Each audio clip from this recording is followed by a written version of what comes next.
Senator Weiler. Thank you. I rise in support of Senate Bill 54.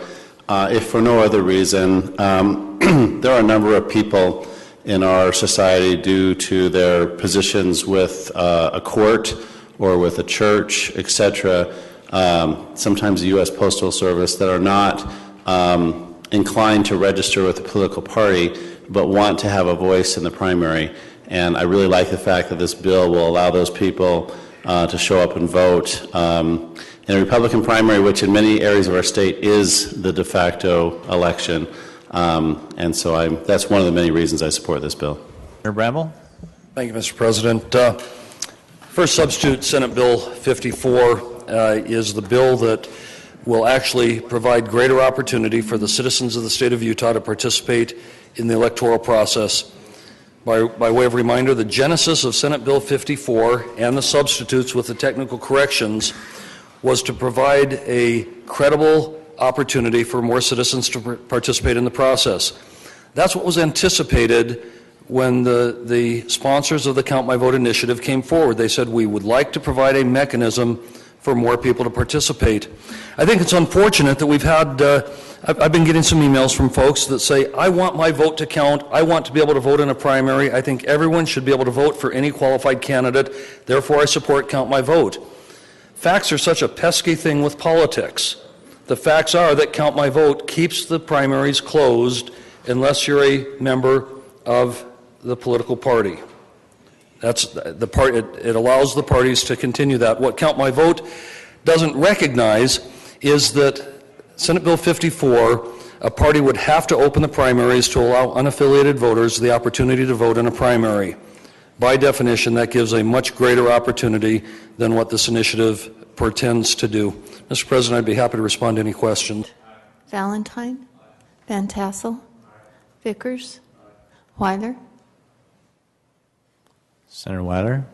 Mr. President, I'm going to be voting aye, but I want to explain my vote. I received an email yesterday from someone who said it was dishonest for the legislature to do this at this time.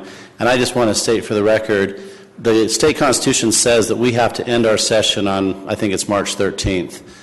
We won't know on March 13th if Count My Vote has enough signatures in the right Senate districts to qualify for the ballot. We won't know on March 13th whether Count My Vote passes in November. We have 45 days to act. Count My Vote wasn't in existence last session, and I think it's entirely appropriate for the legislature to act now. And in the handful, and I want to emphasize handful of emails that I've received this week about Count My Vote, I've replied to every one of them, and I've asked the people emailing me against Senate Bill 54, and I've said, have you read the 22-page Count My Vote petition? I have yet to have a single one of them respond and say, yes, I've read all 22 pages. And I think that's part of the problem here. I'm surprised at how very few people realize what Count My Vote is actually doing and what it isn't doing. Senate Bill 54 opens the primaries. Count My Vote doesn't. A lot of people emailing me don't seem to understand that distinction. I vote yes. Senator Reid. Senator Reid. Thank you, Mr. President. I don't want to belabor this, but I'm changing my vote from yesterday, so I thought I should explain that. I'm going to vote no. I respect what Senator Bramble has done. I think he's done a yeoman's effort against criticism and even threats, which I frankly think are completely inappropriate. I think his approach has been sincere. He's trying to resolve a problem.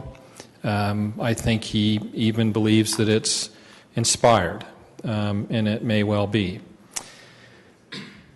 My rub really is the initiative effort to put all this in play. Initiative effort that really is trying to circumvent the Republican Party and, frankly, the Democratic Party process. On a principle basis, I don't believe, while we can do this through the law, I don't think it's appropriate. Because we can do it doesn't mean that we should do it.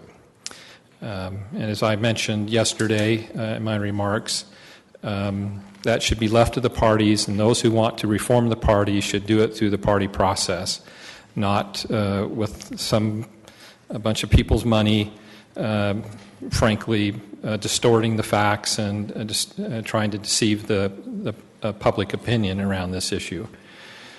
Lastly, when we look at what has been the result of the party, they've been successful politically. The Republican Party has won the hearts and minds of the vast majority of Utahns. They've been successful in who they've selected to govern and run this state. I think most indicators are that we're successful as outsiders evaluate the management of the state. They've been successful with the business community to make sure that the business community has an atmosphere and environment where they can prosper. And as a result of that, we have some of the lowest employment rates in this nation. They have been the guardians of the values of this state, of Utahns. And it seems to me that when we have this level of success, that it is wrong-headed to try to mess with that because some folks can't or are unwilling to work through the political processes that the parties have set up. And then there's always the third alternative, and that's to start your own party if you don't like what the other two parties are doing. And again, as I mentioned yesterday, it's really about competition. If the two parties were evenly yoked in the competition, we probably wouldn't be having this discussion, and many of these folks that are trying to do this, that are claiming to be Republicans, would actually be Democrats, and they would have a party system where they could have some level of political prosperity. But since that's not the case, that's not the environment we're in, they're now trying to, frankly, co-opt the party to have their will through money. And I just think it's wrong. And so on the basis of that, on the principle of the party should be able to choose who they associate with as a fundamental right, I vote no. President Niederhauser. Aye.